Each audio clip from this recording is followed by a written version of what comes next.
Neymar junior আকুতি করে একটা বিশ্বকাপ খেলতে চেয়েছেন। বিশ্বজয় করার পরেও লিওনেল মেসির লোভ কমেনি আর একটা আসর খেলার।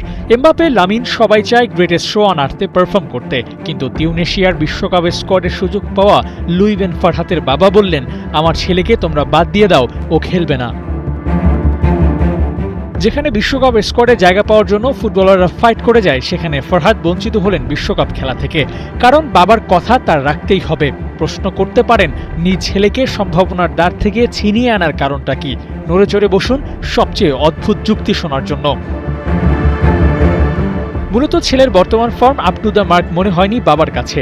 বিশ্বকাপের মতো স্টেজের যে চাপ, তা সামলানো মোটেই সহজ কথা নয়। সেই ভয় থেকেই ফারহাতের নামটা বিশ্বকাপের স্কোয়াড থেকে সরিয়ে নিতে কোচকে সরাসরি কল করছিলেন ওর বাবা। পাল্টা প্রশ্ন ছুড়ে দিতে পারেন, যদি ফারহাত সেখানে ভালো করতে পারেন তাহলে তো ব্র্যান্ড ভ্যালুটা ওরই বাড়বে। ফারহাতের বাবার আবার যুক্তি ভিন্ন। তিনি বললেন, ১৯ বছরের এই ছেলে বিশ্বকাপে গিয়ে কি করবে? খারাপ করলে ক্লাব ফুটবলে ওর দাম কমে যাবে, তার চেয়ে বরং ও ক্লাবের জন্য প্রস্তুতি নিক, সেটাই ভালো।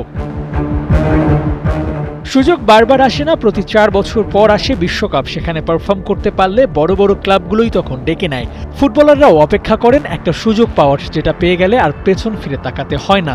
সেখানে ছেলের উপর বিশ্বাস রাখতে পারলেন না ফারহাতের বাবা। বয়সের হিসেব কষলে লামিন ইয়ামালরাই তো হতে পারতেন ওর জন্য অনুপ্রেরণা, কিন্তু কিছু সময় সঠিক সিদ্ধান্ত নেওয়াটা যে কঠিন, তার প্রমাণ তো এই ঘটনাই। শুধুমাত্র ক্লাব ফুটবলের জন্য এতটুকু রিস্ক কেন নিতে পারেননি, সেই প্রশ্নের উত্তর তো খোদ লুই ভ্যান ফারহাতই দিতে পারবেন। তবে বিশ্বকাপে ওকে মিস করবে তিউনেশিয়া। হয়তো বাবার কথা রাখতে গিয়ে ফারহাতও ভাববেন, ইস, আমি যদি বিশ্বকাপ খেলতে পারতাম। আবু নাঈম, ৭১।